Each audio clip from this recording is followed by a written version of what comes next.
I have searched many years on end. There was none that my soul could depend. My soul cries out for your presence in here. This very hour, for your presence in here. In His name I find, in His name I find, in His name I find the peace I seek. In His name I find, in His name I find, in His name I find the joy I seek. In your presence I am free from the chain that has bound me. In your presence I am calm, waiting for the kingdom come. In your presence I am free from the chain that has bound me. In your presence I am calm, waiting for the kingdom come. In His name I find, in His name I find, in His name I find the peace I seek. In His name I find, in His name I find, in His name I find the joy I seek.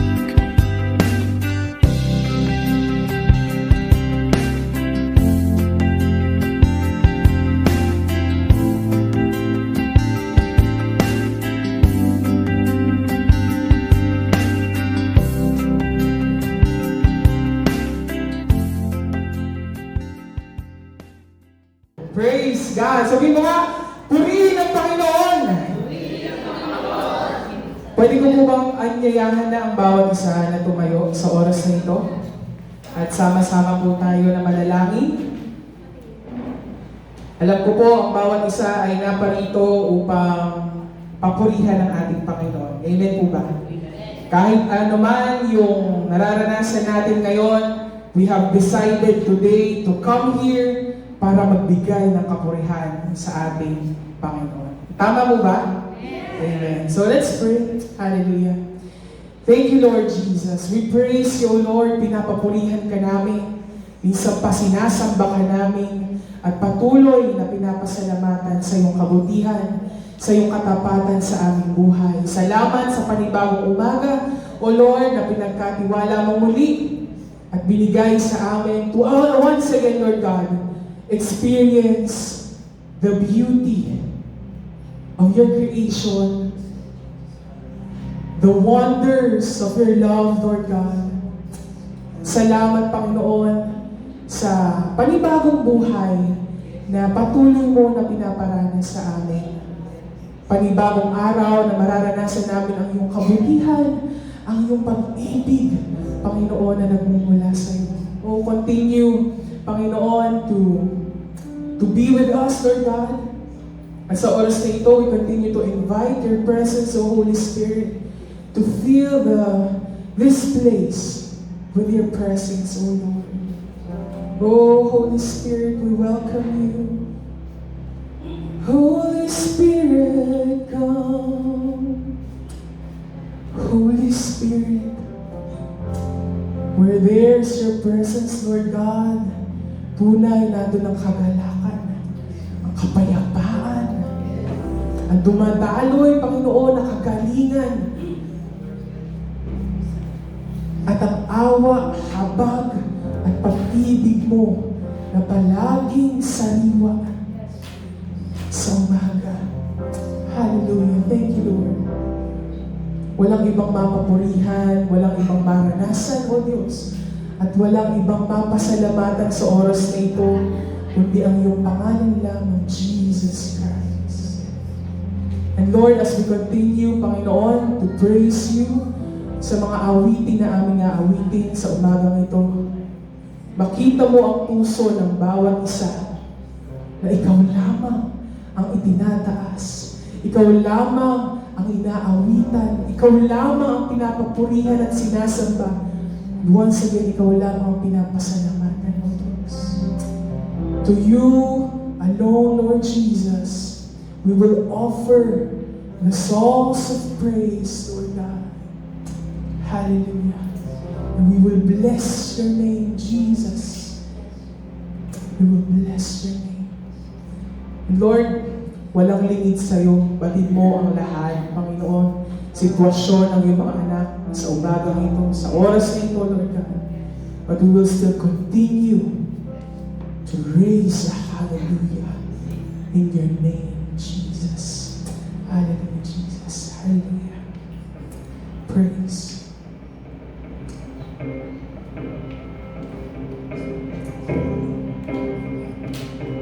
Let's continue to praise the Lord this morning. Let's raise a hallelujah to the Lord. Amen.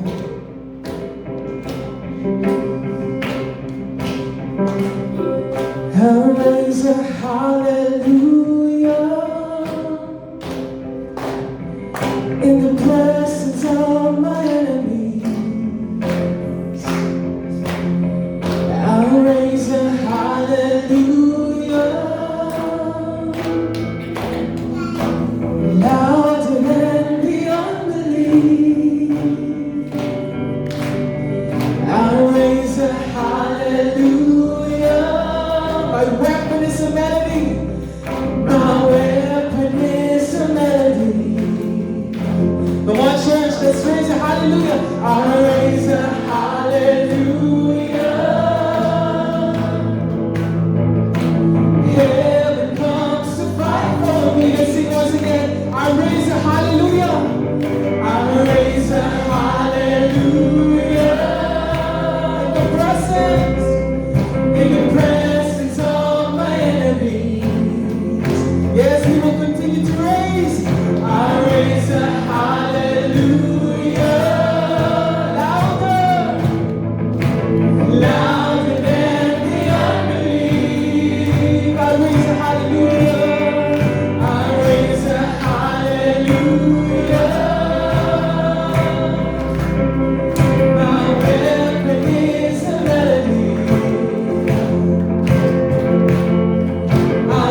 Come on, church.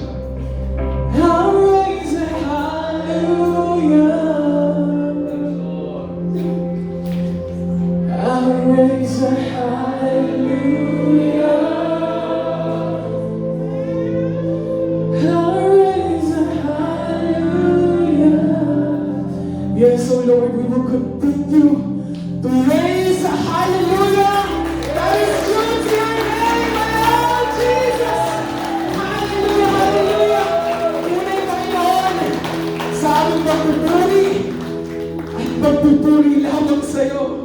May ginagawa ka na kamangha-mangha. O Diyos, hallelujah. Thank you, Lord.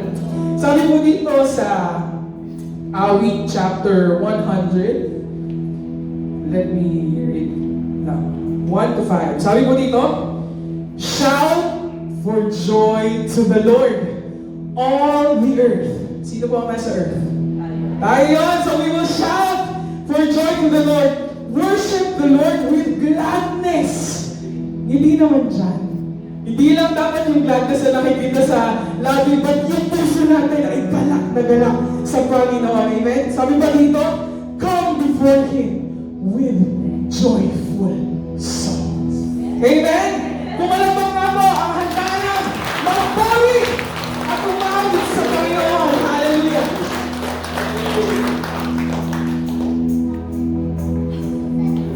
Hallelujah!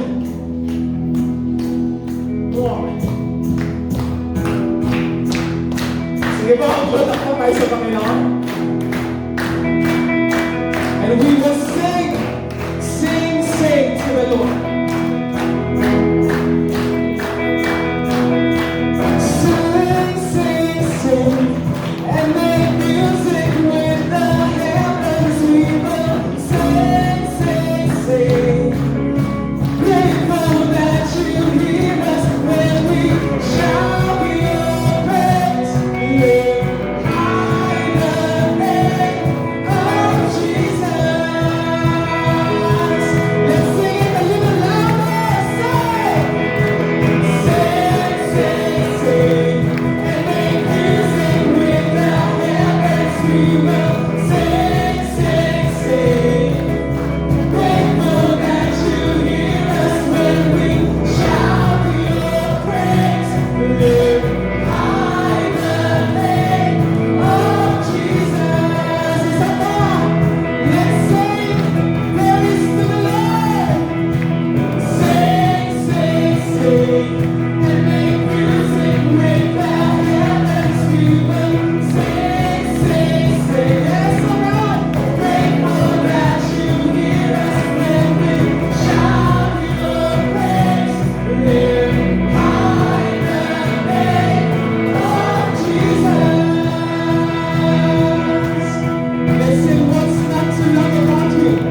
ibang papupurihan at itataas sa aming buhay, sa aming kalagitnaan sa lugar na ito, but your name alone, Jesus.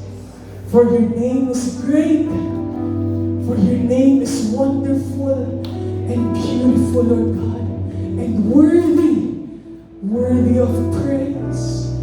Hallelujah. Thank you, Lord, sa kalayaan na kami ay makapagbigay ng papuri sa pamamagitan ng mga awitin, Lord God, sa iyo. Thank you, Jesus. We continue to exalt your name in the midst of us. Oh, praise your name, Jesus. Jesus. Hallelujah. Hallelujah.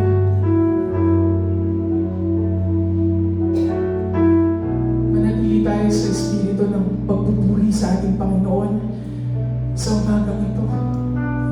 Hallelujah. Thank you, Lord. Thank you, Lord Jesus. Thank you, God.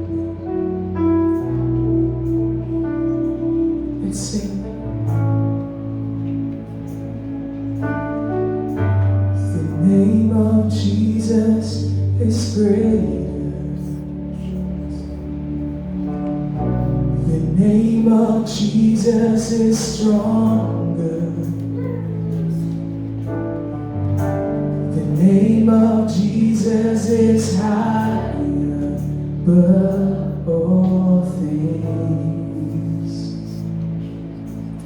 Say the name of Jesus is bigger. The name of Jesus is bigger. It has power. The name of Jesus has power. Thank you, God. The name of Jesus is higher above all things. There's just something about the name of Jesus. There's just something about the name of Jesus.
of Jesus.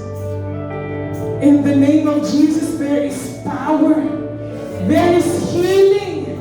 There is salvation in His name. Kaya whenever we say and confess and declare the name of Jesus, hindi lang siya simpleng pangalan. Alam mo yung kapatid? Kaya take this opportunity that as we say the name of Jesus, manggaling sa puso na punong-puno ng pananampalataya. Can we do that? Hallelujah. Thank you, Lord. Thank you, Lord, sa kalayaan. Hallelujah. Jesus, name above all names. Healer, the one who takes all pain. And Savior, risen from the grave. Your name is Jesus, Lord over all. And Jesus, name above all names. Healer, the one who takes all pain. And Savior, risen from the grave. Your name is Jesus, Lord over all. You're the name above all names, and you are worthy of all praise. And my heart will sing, how great is our God. Come on, church, let's sing. You're the name above all names. You are worthy of all praise.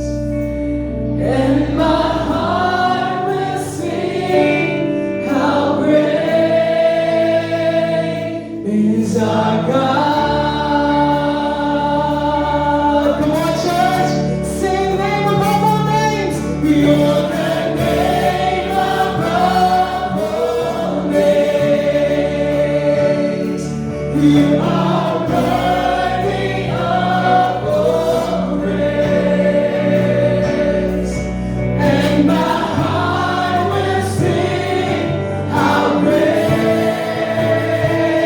is our God. Sing the name above all names. You're the name above all names. Jesus, you are worthy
Dakila ka.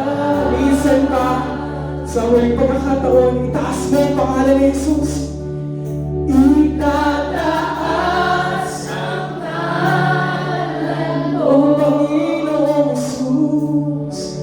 Hain ang buhay ko. Ako'y sumasamba, O Diyos, dakila ka. Dakila ka,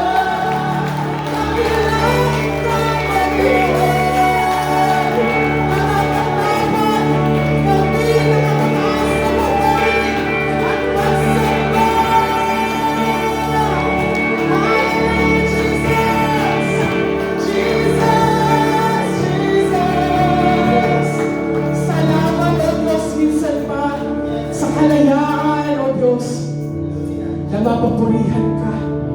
To you alone, Jesus, the highest praise, the highest glory, the highest worship, O Lord, na inaantog sa iyo ng iyong mga anak sa umagang ito. Thank you once again, Lord God, for your presence in the midst of us. Continue to move, Lord Jesus, as we listen to your word, Lord God. Continue to move in this place. Continue to touch every heart, Lord God. We speak open minds and open hearts to receive, Panginoon, ang iyong salita sa umagang ito. Walang ibang mapapurihan, walang ibang mapasalamatan, at walang ibang maitaas, O Lord, sa umagang ito, kundi ang pangalan mo lamang, Jesus. Thank you, Lord Jesus. Amen. Amen. Amen. Praise God. Sabi mo sa iyong katabi, kapatid, ako'y masaya. Nakatabi kita ngayon. Palampakan natin ang ating Panginoon. Tunay nga na napakasarap dumako sa bahay panambahan ng ating pong Panginoon. Hindi lamang dahil muli makikita po natin, makakausap po natin, makaka-fellowship po natin ang mga kapatiran, kundi higit sa lahat, tayo po ay dumadako sa bahay panambahan ng Diyos dahil nais natin na manatiling makapanahan sa presensya ng ating pong Panginoon. At alam niyo po, ito po ang kagandahan na meron po tayo. Na meron po tayong kalayaan na magpuri at sumamba sa Diyos na buhay. Gaya ng ginawa natin kanina, grabing kalayaan na napuri natin, nasamba natin ang buhay na Diyos. At alam niyo po, habang itinataas po natin ang pangalan ng ating pong Panginoon, habang dinadakila natin ang pangalan ng ating pong Panginoon, ang kanyang kapangyarihan ay dumadaloy sa ating pong kalagitnaan. So, huwag po tayong magsawa na patuloy na magpuri sa ating pong Panginoon dahil yun po ay isa sa mga kailangan natin gawin bilang mga mananampalataya. Yun po yung isa sa napakaganda na ginagawa dapat ng isang mananampalataya. Yung magpuri, sumamba sa Diyos na buhay. Amen? Praise God! So muli, isa pong mapagpala at mabiyayang umaga sa bawat isa. Noong nakarang linggo po ay wala po kami ni Pastor Julie dahil ang inyong pong pastor ay naimbitahan po na magbahagi ng salita ng Diyos sa isa pong church, sa isang kaibigan po natin doon po sa Victoria. At salamat po sa inyong pong mga panalangin dahil grabe po ang ginawa ng ating pong Panginoon. At nabalitaan ko rin po na grabe ang ginawa ng Diyos sa ating pong kalagitnaan last Sunday. At bagamat kayo po ay nasurpresa na ang ating pong tagapagsalita ay ang ating pong future na pastora, si Pastora Precious. Amen? Hallelujah! At tunay nga po na napakabuti ng ating pong Panginoon. Lahat po tayo ay gagamitin ng Diyos to share His Word, to expand His Kingdom, para patuloy po na may bahagi ang salita ng Diyos. Ang mahalaga lamang, tayo po ay always available na patuloy na maglingkod sa ating Panginoon, patuloy na magpagamit sa ating pong Panginoon. At noong nakaraang linggo po ay inyo pong napag-usapan at inyo pong pinag-aralan ang salita ng Diyos na kung saan ay inyo pong naunawaan sa pamamagitan ng salita ng Diyos na maraming mga tao, maraming mga mananampalataya ay kagaya nung ibinahagi po ni Sister Precious na hindi sila makontento sa isa, na meron pa silang ibang sinasamba at meron pa silang ibang pinaglalaanan ng kanilang oras at ng kanilang panahon. Alam niyo po, ang Diyos ay hindi natutuwa at hindi po kaaya-aya sa paningin ng ating pong Panginoon ang isang mananampalataya na hindi nakatuon ang kanyang pagsamba, ang kanyang ang tawag doon, pagpupuri sa nag-iisa at buhay na Diyos. Amen? Kaya nga, yung puso natin dapat iisa lamang ang kinikilalang Diyos. Ang puso natin ay iisa lamang ang kanyang paglilingkuran, ang hari ng mga hari at ang Diyos ng mga Diyos. Amen? Gaya po nung habang nung nakaraang mga araw habang kami po ay bumabiyahe papunta po sa Palayan, ay doon po sa gilid ng highway ay meron pong isang church doon at malaking-malaki yung nakasulat na doon sa karatula na God hates idol. Amen?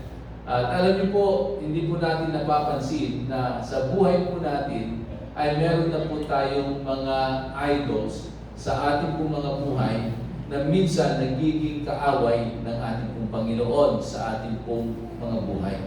Nagiging kaaway na ng Diyos. Ito po ang nagiging dahilan para hindi po natin maibigay ang ating lubusang pagtitiwala, lubusang pagsamba, at lubusang pananampalataya sa ating pong Panginoon. Kaya nga po kung inyo pong titignan, doon po sa lumang tipan, doon sa 10 utos, isa sa mga utos ng ating pong Panginoon na wag po tayong sasamba sa mga Diyos-Diyosan. At alam niyo po, hindi lamang po yung mga idols na gawa sa bakal, gawa sa bato, o gawa sa kahoy, ang sinasabi po dito, kundi anything that we worship above God is an idol. Amen? So, idolatry po ay isa sa mga bagay na talagang kinamumuhian ng ating pong Panginoon.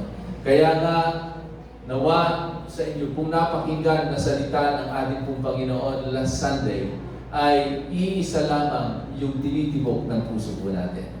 Yes, tumitibok yan sa ibang tao dahil nai-inlove ka, nagkakaroon ka ng crush. Pero higit sa lahat, nawa ang tibok ng puso natin na iisa lamang ang ating pong paglalaanan ng ating pong pagsamba, kundi ang buhay na Diyos. Si Yahweh, the great I am. Amen? Ang ating Panginoong Jesucristo na walang ibang daan tungo para ikaw ay makarating sa Ama, kundi ang pangalan ng ating pong Panginoon. Dahil napakaliwanag ang sinasabi ng salita ng Diyos na sa pangalan ni Jesus, lahat ng tuhod ay luluhod, lahat ng labi ay magsasabi na siya ay Diyos. Amen? So, iisa lamang dapat ang kikilalanan natin, Diyos. Alam niyo po, maraming mga tao na hihirapan na gawin ang mga bagay na ito dahil yung isipan ng tao, their mind, ay hindi po stable. Yung isipan ng tao ay lagi pong merong inilalagay sa kanilang mga isipan na mga bagay-bagay na nagpapahirap sa isang mananampalataya upang siya ay lumago. Kaya nga meron pong pag-aaral na number 1 na bahagi ng buhay ng tao na siyang laging meron pong tinatawag na labanan na nangyayari ay walang iba kundi yung ating pong isipan. At sa umagang ito, yun po yung ating pong pag-aaralan. No? How we are going to guard our mind. Amen? Because if we don't able to guard our mind, pwede pong tayo ay mabanso. Pwede po tayo ay hindi lumago. At pwedeng tayo po ay laging magiging talunan at ang buhay po natin ay laging mamumuhay po tayo na laging hindi kalugod-lugod sa ating pong Panginoon. In Proverbs chapter 4, in verse 23, babasahin ko po sa New Living Translation. Sabi ganon, guard your mind and your thoughts because they will determine how you live your life. Sa Tagalog, sabi ganon, ang puso o ang isipan mo'y ingatang mabuti at alagaan, sapagkat iyan ang siyang bukal ng buhay mo tinataglay. Amen? So, ibig sabihin, sa buhay ng isang tao, ang isa sa pinakasentro na dapat po nating bigyan ng pansin at dapat nating bantayan at pakaingatan ay walang iba kundi ang ating isipan. Kung paano napakalaga ang puso po natin na kailangan nating bantayan at ingatan. No? Dahil kung paano sinasabi ng salita ng Diyos na ang puso po natin ay isa sa sentro kung saan dito makikita ang paglago ng isang mananampalataya. Dahil maliwanag ang sinasabi ng salita ng Diyos na bawat lumalabas sa bibig ng isang individual ay nagmumula sa kanyang puso. Out of the abundance of the heart, the mouth speaks. So makikita po natin kung paano napakalaga ang puso po natin, ganoon din po kahalaga ang ating pong isipan. Sabi nga, our mind is our battleground. Amen? So, if our mind is our battleground, ibig sabihin, araw-araw, minu-minuto, oras-oras, meron pong nangyayaring digmaan dyan. At alam nyo ba, yan din ang naging problema ng ating Panginoong Hesukristo. Nung malapit na siya ay ipako na doon sa krus ng Kalbaryo. Malapit na yung panahon na maganap ang plano ng Diyos sa sangkatauhan. At malapit nang maganap ang layunin ng Diyos kung bakit niya ipinadala ang kanyang bugtong na anak na si Jesus. Upang magkaroon ng katuparan yung sinasabi ng John 3:16. Ano? Na kailangan merong pag-aalay na mangyayari. Merong mamamatay. Ano? Na isang tao na walang kasalanan. Isang tao na para bagang isang kordero, no, na walang bahid ng karumihan at walang bahid ng kasalanan. Sabi nga ng Biblia ay isang perpektong handog na kailangan gawin upang maganap ang kalooban ng Diyos. At alam niyo po, ito yung sitwasyon ni Jesus nung siya po ay nananalangin sa bundok ng Gethsemane. At habang siya ay nananalangin doon, kasama ang kanyang mga alagad, dahil nung siya pumunta doon, kasama niya ang kanyang ilang mga alagad at iniwanan niya sa isang lugar at siya dumako sa isang lugar na siya nakipagniig sa Ama. Siya nanalangin sa Ama. Pero alam niyo, habang nananalangin siya, merong struggle na nararanasan si Jesus. Merong pag-aaway sa kanyang isipan. At yung pag-aaway na yon ang magiging doon madidetermina ang katagumpayan at kaganapan ng dakilang plano ng Diyos. Dahil pwedeng tumanggi si Jesus. Pwedeng si Jesus ay hindi niya gawin yung kalooban ng Ama. Amen? Kaya nung habang siya'y nananalangin, matindi yung nangyayaring warfare sa kanyang isipan. Yung warfare sa kanyang kalooban. At sabi nga po ng Biblia, sa tindi ng warfare na nangyayari, no, sabi ng Biblia, tumulo ang pawis ni Jesus at ang tumulo ay hindi tubig kundi dugo. Ganoon katindi yung nangyayaring warfare o labanan sa isipan ni Jesus dahil naglalaban yung gusto niya at yung gusto ng Ama, yung kalooban niya at ang kalooban ng Ama. Amen? So merong labanan na nangyayari. Pero sa laban sa Diyos, ang nangyari pa rin, ang naganap pa rin ay ang kalooban ng Ama. Bakit? Kasi sumunod si Jesus. Isinantabi ni Jesus yung gusto niya. Isinantabi ni Jesus yung nararamdaman niya. Isinantabi ni Jesus yung iniisip niya. Isinantabi ni Jesus yung para sa kanya. At ginawa niya at sinunod niya yung kalooban ng Ama. Amen? So, makikita po natin kung ang isipan natin ay napakalaga na kailangan po natin ingatan. Tandaan po natin na lahat ng ating sinasabi at lahat ng ating ginagawa ay nagmumula sa ating isipan. Naniniwala ba kayo? Di ba pag naisipan mo na gusto mong kumain ng halo-halo? Di ba gumagawa ka ng paraan? Merong pagkilos na nagaganap. Di ba?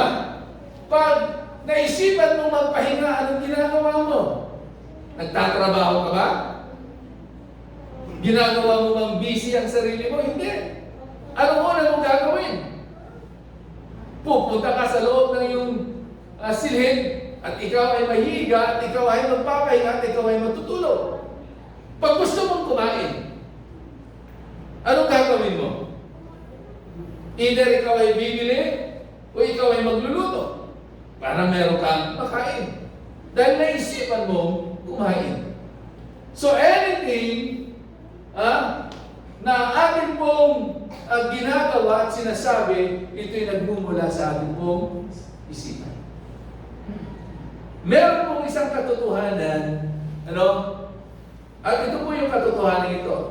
Right thoughts produce right action. And wrong thoughts produce wrong action. Ang tamang pag-iisip ay nagdudulot ng tamang gawa. At ang maling pag-iisip ay nagdudulot ng maling gawa. So kung ito yung katotohanan, kailangan ito ang dapat natin gawin at kailangan alagaan natin ang ating mga isipan. So kung hindi natin mababantayan ito at biglang nakaisip ito ng mali, sigurado ito ang ating pong gagawin.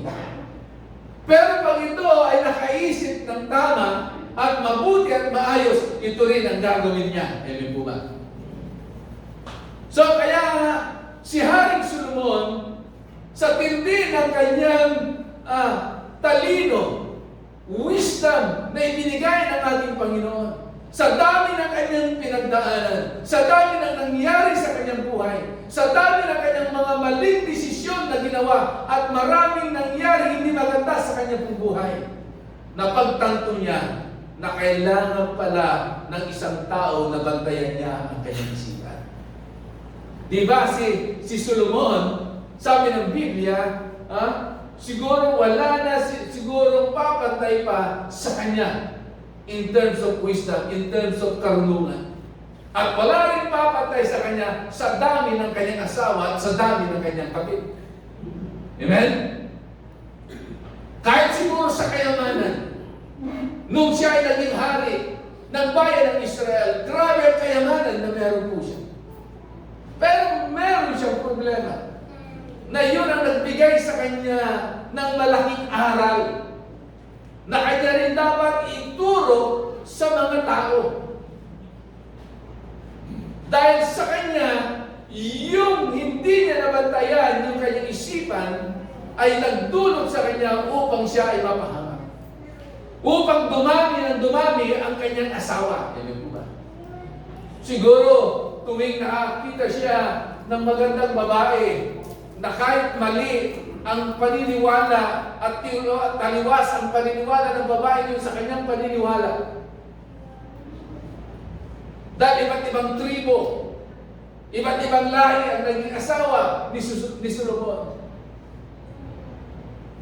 Sa tingin ko, tuwing nakakita siya ng kaaya-ayang babae, naglalaro ang kanyang isipan. Naalala niyo po si Haring Solomon, dito rin bumagsak ay si Haring David. Okay lang sana nung makita niya si Bathsheba na naliligo doon sa baba. Habang siya nandoon sa taas ng tore. Pero naglaro ang kanyang isipan. At dahil hindi niya nakontrol ang kanyang isipan, iyon ang nagtulak sa kanya na kanyang masipingan si Bathsheba. Hanggang dumating yung panahon na hindi niya nakontrol ang kanyang isipan, nakapag-isip siya na kailangan ang asawa ni Bathsheba ay mapahamak hanggang ito ay mamatay. Amen? So, our mind. So we need to guard our mind. Kung gusto natin hindi tayo makagawa ng pangit, ng hindi kalugod-lugod sa ating Panginoon, we need to guard our mind. Amen?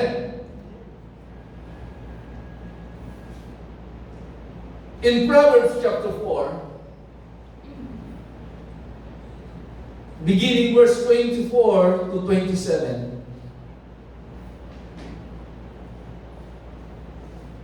sabi ganoon in New Living Translation, in verse 24, ito rin ay kadugtong ng Proverbs 4:23 na binasa po natin na ating konteksto.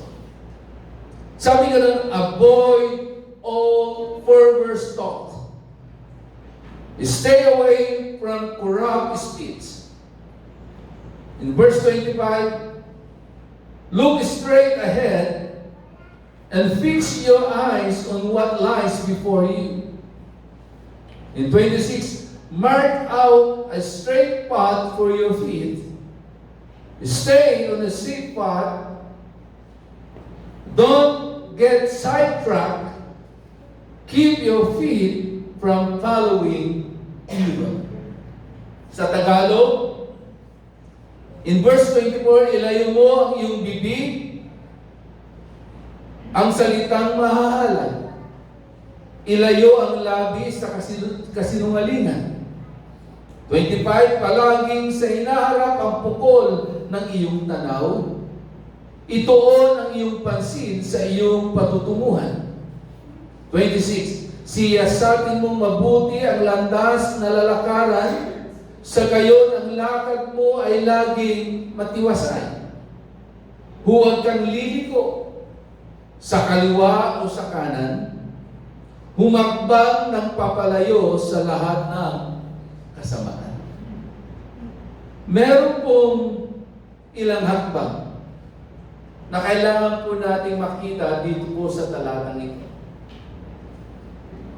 Steps to ensure a peaceful and productive personal success.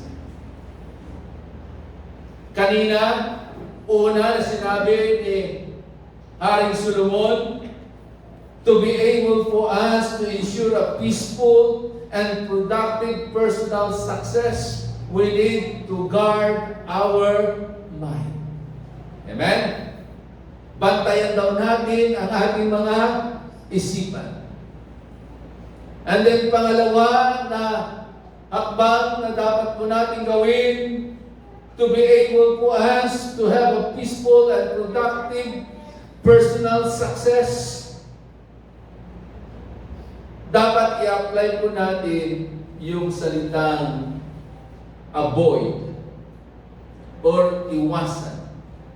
Sa buhay po natin, hindi lahat ng bagay na nakikita natin at iniisip natin na sa tingin natin ay maganda ay makakabuti sa atin.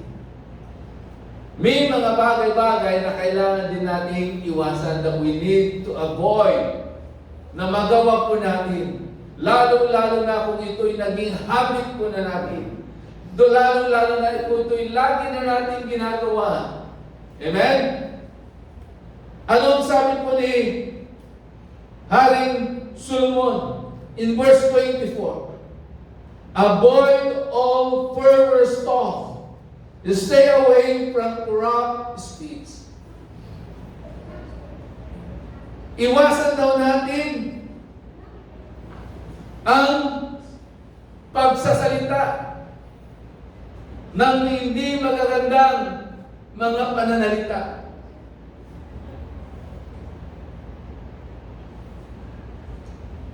Kailangan sa isipan po natin,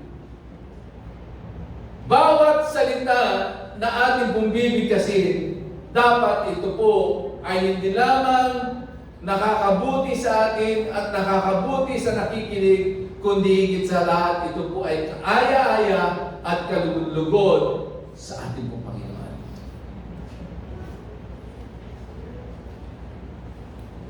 Tigilan daw na po natin ang pagbubulay-bulay ng mga ganitong mga bagay. Iwasan natin na tayo ay magsalita ng mga pananalita na hindi kalugod-lugod at hindi kaaya-aya.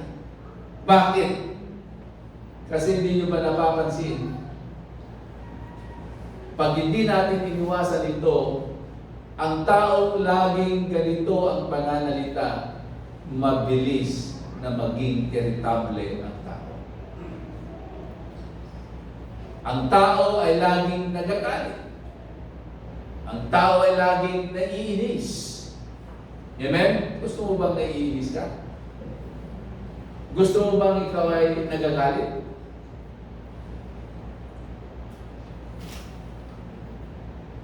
Sabi nga ng isang author, pag meron daw mga tao na ganito na magsalita, they keep on talking perverse talk and corrupt speech. Sabi nga, avoid this kind of people. Iwasan daw. Lalo na yung mga taong nagsasalita ng mga mahahalay, na punong-puno ng kasinungalingan, punong-puno ng pagmamataas, punong-puno ng kayabangan. Ano raw ang dapat natin gawin? Iwasan ang ganitong mga tao. Dahil hindi makakatulong sa atin. Kung ikaw naman ang nagsasalita ng ganitong mga bagay, iwasan mo nang magsalita ng ganitong mga bagay.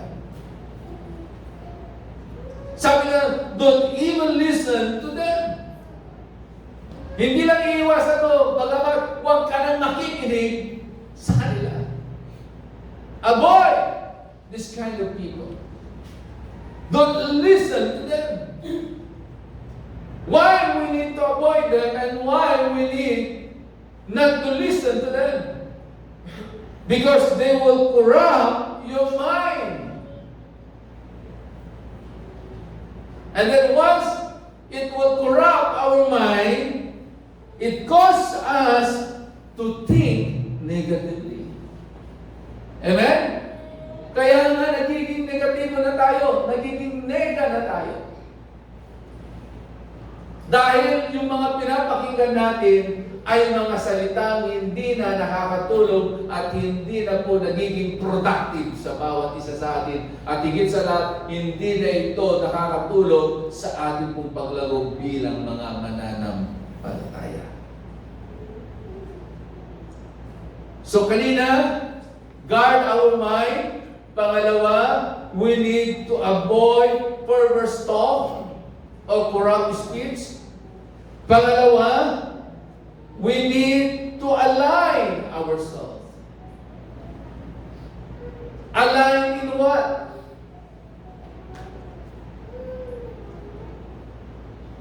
In verse 26, sabi ka doon, mark out a straight path for your feet, stay on the safe path.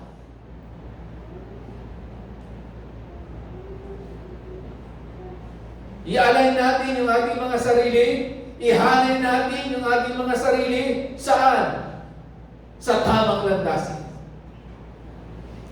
Sa tamang pamumuhay. Huwag nating hayaan na yung ating paglalakbay, yung ating pagpapatuloy sa ating pong pananampalataya ay mababa. Dahil kung saan daan ang ating pong tinatahan. Dapat sa buhay po natin, meron tayong tinatahan na iisang landasin. Dapat alam mo ang iyong calling. Dapat alam mo ang panawagan na meron ka sa Diyos. Dapat alam mo ang kalooban ng Diyos sa iyong buhay. Dapat alam mo kung anong gusto ng Diyos sa iyong buhay. Para tuloy-tuloy. Sabi nga, mark out. Straight your path. Stay in a safe path. Manatili ka sa isang landasin na hindi ka mapapahamak. Tama ba yun? Yung iba nga alam na nga na mapapahamak sila sa lugar na ito. Doon pa sila pumupunta. Kasi pastor, doon ang maraming pumupunta Tunay nga na tama ang sinasabi ng salita ng Diyos. Ang daan tungo sa kapahamakan ay maluwag. Pero ang daan tungo sa kaligtasan at buhay na walang hanggan ay masikip. Kaya uunti, kukunti, iilan lamang ang gustong lumakad doon sa daan na masikip. Doon sa daan na ilan lamang ang gustong dumaan. Sa panahon na meron po tayo, mabilis ang mga tao na lumilihis ng daan. Dahil nakadepende sila kung saan pumupunta ang karamihan. Para sa kanila, majority is the best. Hindi ibig sabihin na kung nasaan ang maraming tao, yun na ang tama. Ang patuloy nating tingnan, hindi kung ano ang ginagawa ng karamihan, hindi kung ano ang sinasabi ng karamihan, ang tingnan natin, ano ba ang sinasabi ng salita ng Diyos. Para hindi po tayo mapahama. Kaya nga, si Haring Solomon na isulat niya ang Proverbs chapter 3 verse 5 and 6. Sabi niya, trust in the Lord with all thy heart, and lean not unto thy own understanding, but in all thy ways acknowledge Him, and He shall direct thy path. Para sa Kanya, nais niya na maitumpak lagi ang Kanyang lakad, ang Kanyang paglalakbay, ang Kanyang pamumuhay. Kaya lagi niyang ina-acknowledge ang Diyos sa Kanyang buhay. So we need to align ourselves. We need to have a right positioning. Amen?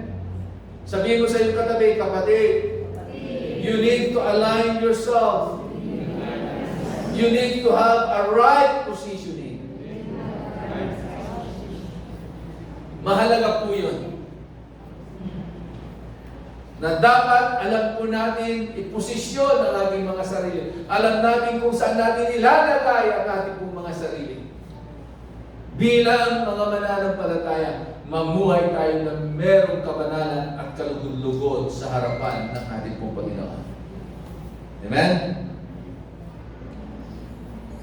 Sa verse 27, sabi ganoon, to be able for us to align ourselves, to have a right positioning, not only that we need to mark out a straight path for our feet, or stay in a safe path, but in verse 27, sabi ganoon, don't get sidetracked.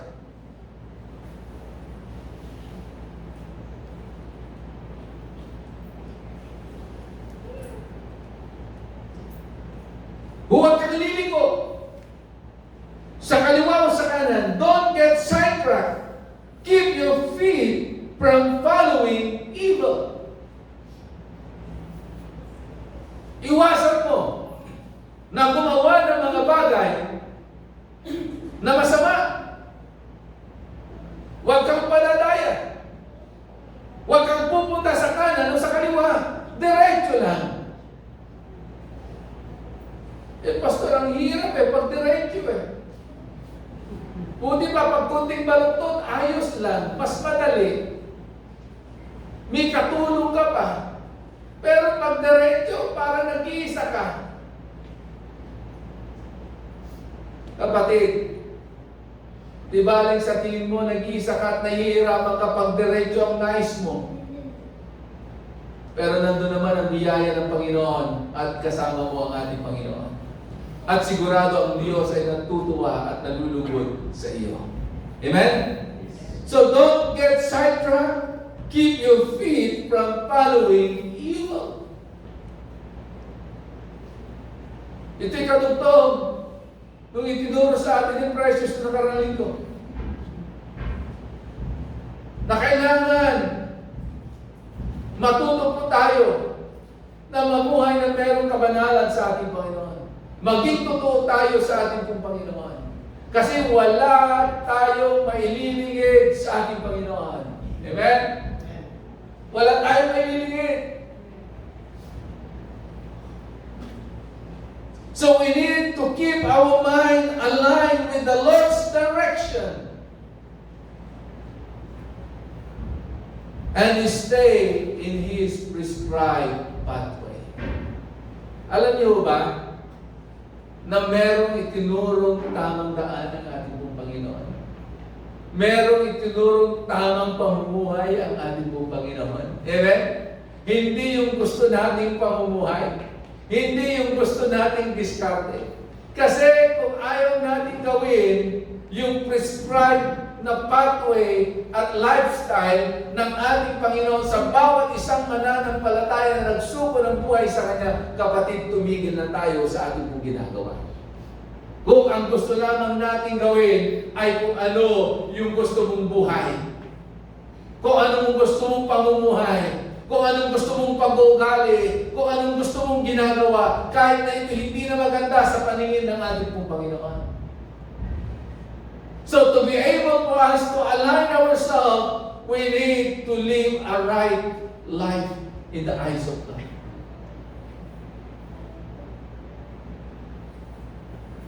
Never allow your mind to be contaminated by the reasoning of the ungodly. Kaya nga maging si Solomon, itinuturo niya, sinasabi niya, iwasan niyo yung mga wicked people. Maging si Haring David, yun ang kanyang sinasabi. Sabi niya, mas mainam na ang pagbulay-bulayan ng tao ay yung salita ng Diyos.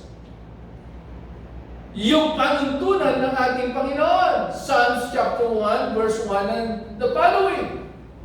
Blessed is the man who does not walk in the counsel of the wicked, or sit in the seat of mockers, or stand in the way of sinners, but his delight is in the law of the Lord.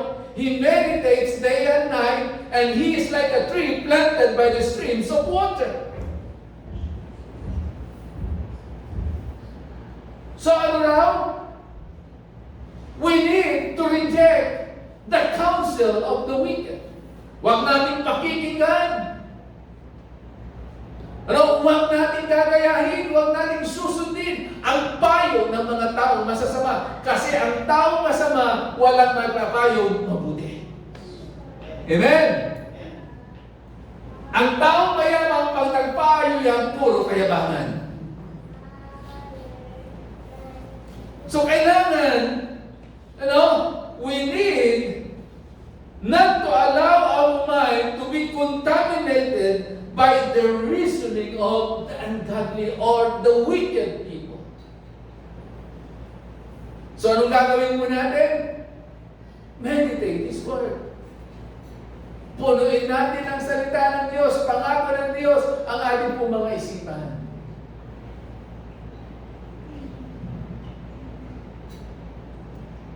Pangatlo,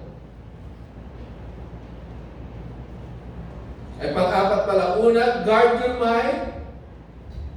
Avoid any perverse talk. Pangatlo, align yourself to have the right positioning. And number 4,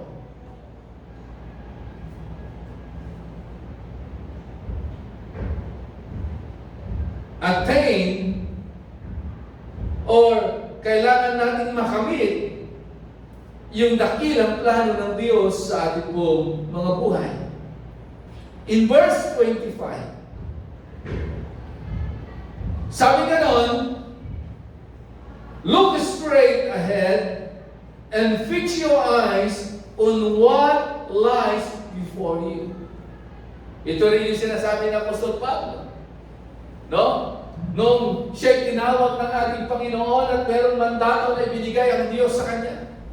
Sabi niya, para sa kanya, para maganap niya ang kalooban ng Diyos, ang nais ng Diyos sa kanyang pong buhay, maganap niya yung pagkatawag niya sa ating pong Panginoon, at masabi niya pagdating ng panahon na natapos ko ang takbuhin, nakipaglaban ako pero ako'y nagtagumpay, sabi ng Apostol Pablo, pero napanatili ko ang aking pananampalataya, hindi ko nadungisan ang pangalan ng ating Panginoon. Sabi nga ron, what we should do?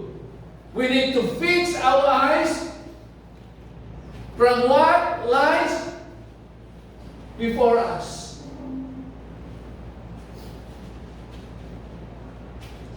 Tuon natin ng diretso ang ating paligid. Huwag tayong lilingon kung saan-saan. Huwag tayong kung saan-saan titingin. Amen? Diba kaya nga, kahit nga sa isang taong mayroong asawa, kaya nga napapahamak. Amen? Kaya nga nauhulog at natutukso sa pagkakasala, sa pangangalo niya. Kasi kung saan tinitingin ang paningin. Kung nakatingin ka lang sa asawa mo, na kahit marami nagbago, nung una mo siyang makilala, physically, ugali lahat, maraming nagbago. Pero kung ang laman ng isipan mo ay siya lamang, kahit meron pang lalapit sa iyo, hindi ka matutukso. Ganon din po sa ating pong pananampalataya, sa ating pagsunod sa ating Panginoon. Kahit ano pang ialok ang mundong ito, kahit ano pang ialok ng ibang mga grupo, ng mga kulto, na sa tingin nila maganda, maayos, makakabuti sa ating pong buhay. Magpapasagana sa ating pong buhay.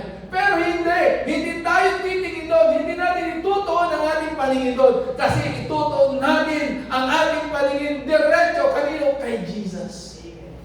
That we need to fix our eyes unto Him, so that we be able, one day we will attain, amen, makakamit natin ang pangako ng Diyos sa ating mga buhay. Nadarating yung panahon, magagaya tayo kay Pablo, sasabihin natin, natapos ko ang takbuhin na ibinigay sa akin ng Diyos. At napanatili ko ang aking pananampalataya.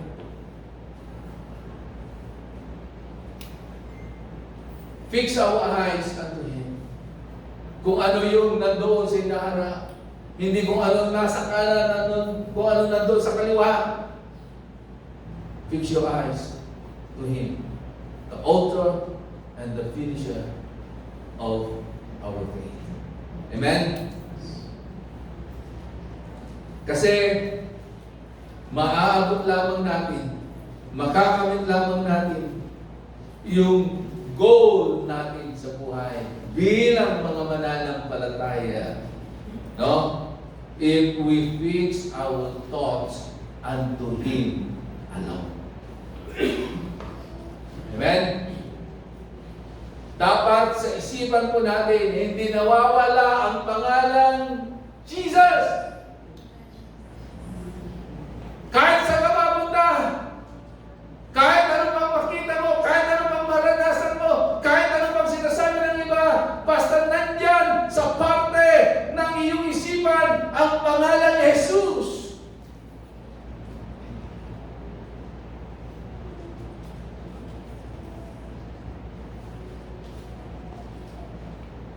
So we will reach our desired goals if we fix our thoughts to Him alone.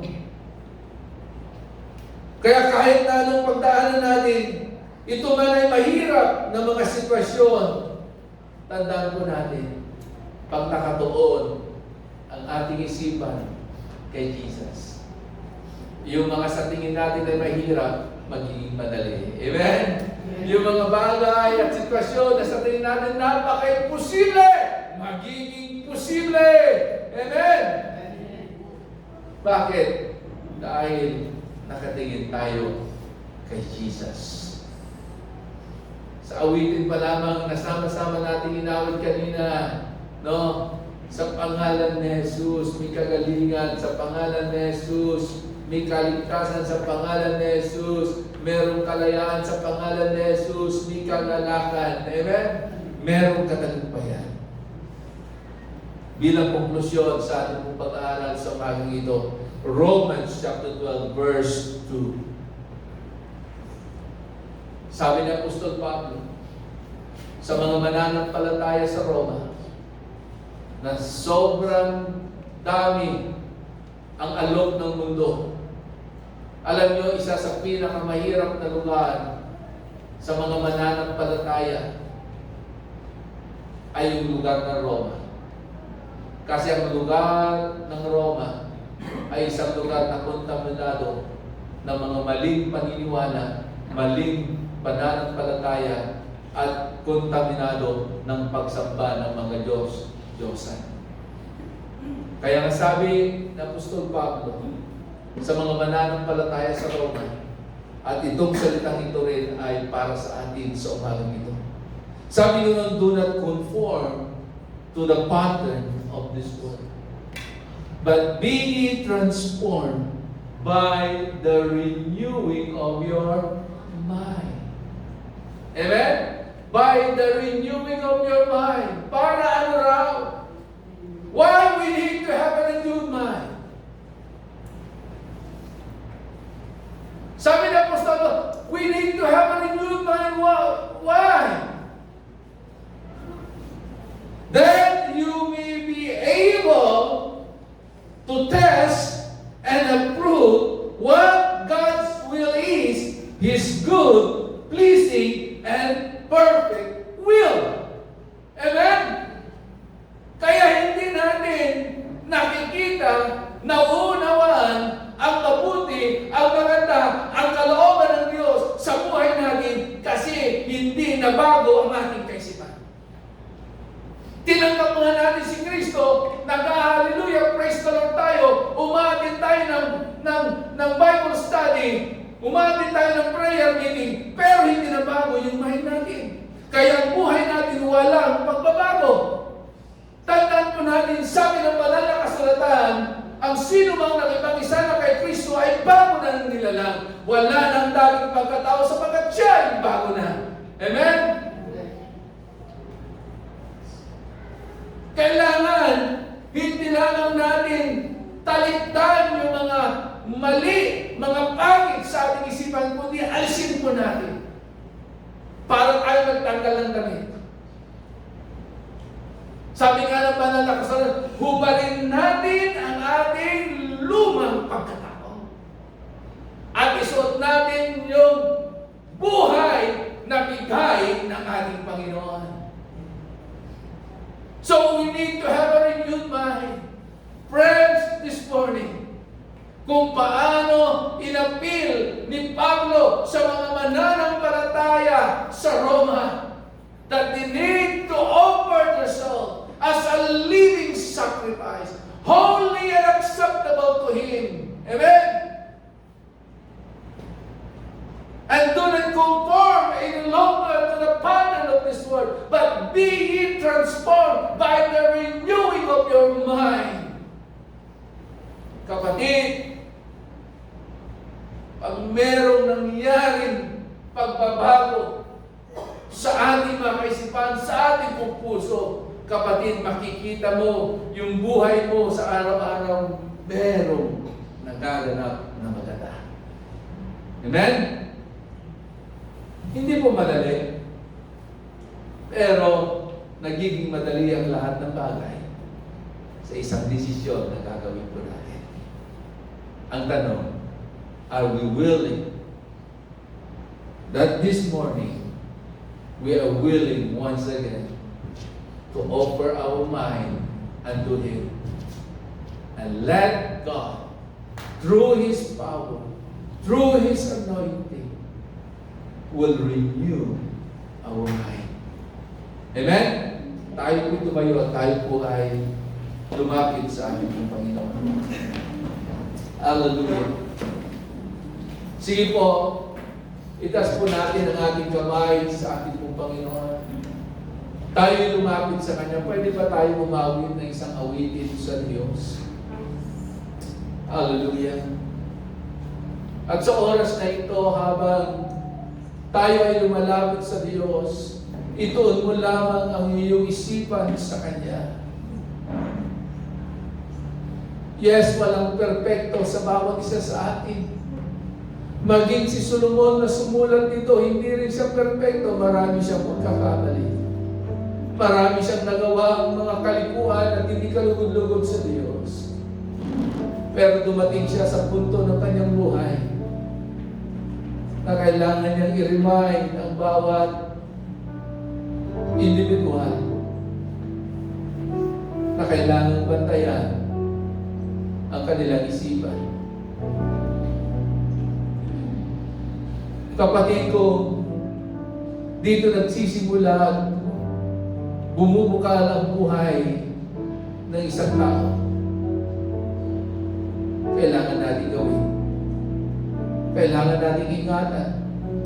Kailangan natin bantayan ang ating mga isipan.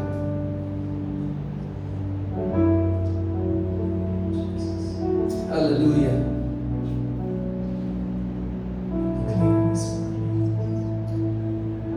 Oh, Rababaya. The name of Jesus is great.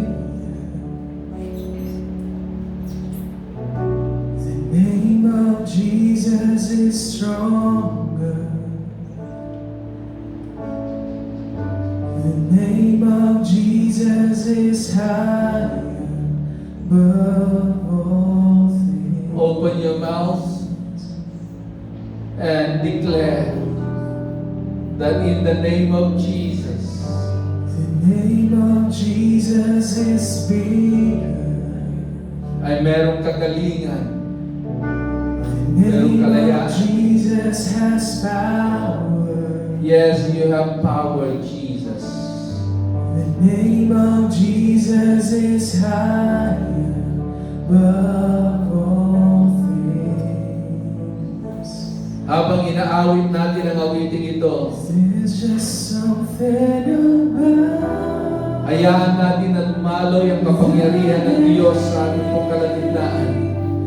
of Jesus.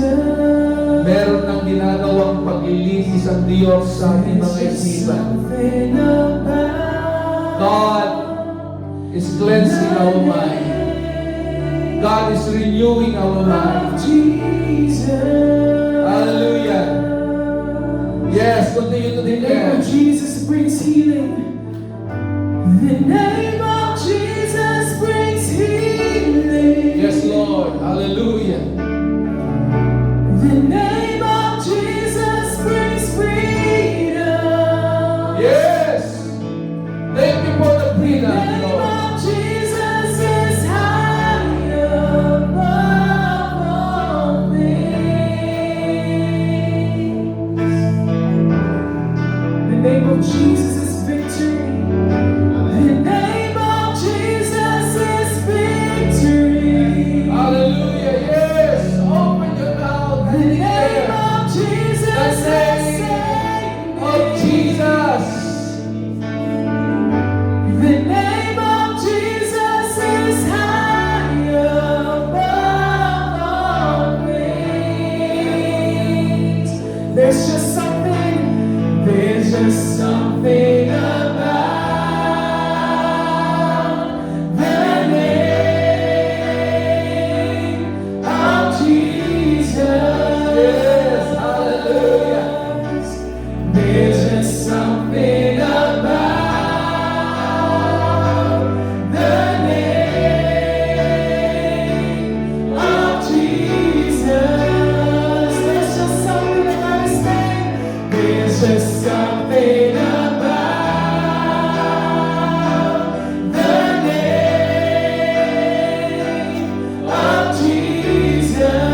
the name above every name.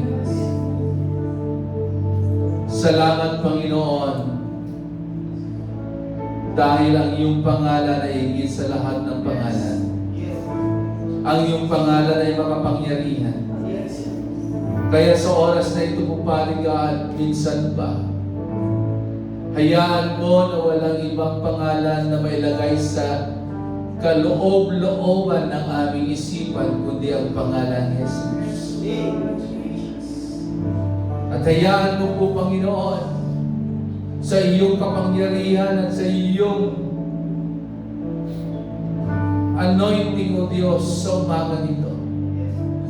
Aming dalangin, O Diyos, ang paglilinis sa aming pong mga kaisipan. Lord, we ask you to cleanse our mind. Renew our mind, O God. Lord, dalangin po namin, O Diyos, kung meron mang mga bagay-bagay na hindi kaaya-aya at kalugod-lugod at katanggap-tanggap sa iyo, na nasa aming mga isipan, Panginoon, sa oras na ito ay iyong alisin. Ama, patawarin mo kami. Kung dumarating, O Diyos, sa oras at panahon na minsan, O God, ang laman ng aming isipan ay mga bagay na hindi kalugod-lugod sa iyo. Mga bagay na hindi kaaya-aya sa iyong paningin. Kaya, Panginoon, Lord, minsan pa, patuloy po namin ibinibigay at isinusurrender ang aming pong mga kaisipan sa iyo, O Diyos. Hayaan mo, Ama, ng bawat manatili at manahan sa aming mga isipan ay mga bagay na totoo, mga bagay na kaaya-aya, mga bagay na kapuri-puri, mga bagay, O Diyos, na punong-puno ng pagmamahal. Mga bagay, O Diyos, na walang halong kapintasan. Kaya, Ama, minsan pa, O Diyos, patuloy namin dalangin ang iyong kapangyarihan, ang iyong patuloy na ibalot sa aming pong mga isipan, Panginoon. Ama, salamat po. Dahil sa umagang ito, minsan pa, sa pamamagitan ng mga salita mo na aming napakinggan at tinanggap, muli, O Diyos, nakaranas kami ng kalayaan. Muli, O Diyos, nakaranas kami ng iyong pagbabasbas at ng iyong paghipo. Kaya, O Diyos, minsan pa, patuloy mong tanggapin ang aming pong buhay bilang isang buhay na handog, Panginoon. Ay tayaan mo, Pare God, na patuloy po kaming mamuhay na punong-puno ng pagtitiwala sa iyo. Kaya, O Diyos, dalangin ko na pagpalain mo ang bawat isang nandito, O Diyos. Anuman ang desire ng kanilang mga puso, Lord, O God, sa pangalan ng iyong anak na si Jesus, buksan mo ang durunghawan ng langit at ibuhos mo ang iyong pagpapala, ang iyong biyaya, ang iyong provisyon, O God, sa kanilang mga buhay. Sa lahat ng merong sakit at karamdaman, gaya, Panginoon, ng awitin na sama-sama naming inawit, sa pangalan ni Jesus ay aming sinisira, winawasak ang anumang sakit at karamdaman na nagpapahirap sa aming mga pisikal na pangatawan. In Jesus' name, Lord, we speak healing. We speak miracle. Oh God, in the name of Jesus, we speak deliverance from sickness and diseases in the name of Jesus. At sa oras na ito, Pare God, Lord, i-provide mo ang pangangailangan ng iyong mga anak. Walang isa man na nandito, O Diyos, na magkukulang. Lord, na sila, O Diyos, ay mawawalan. Pagkos, Lord, mararanasan nila ang bukas na kalangitan sa kanilang mga buhay at ang iyong provisyon ang kanilang mararanasan.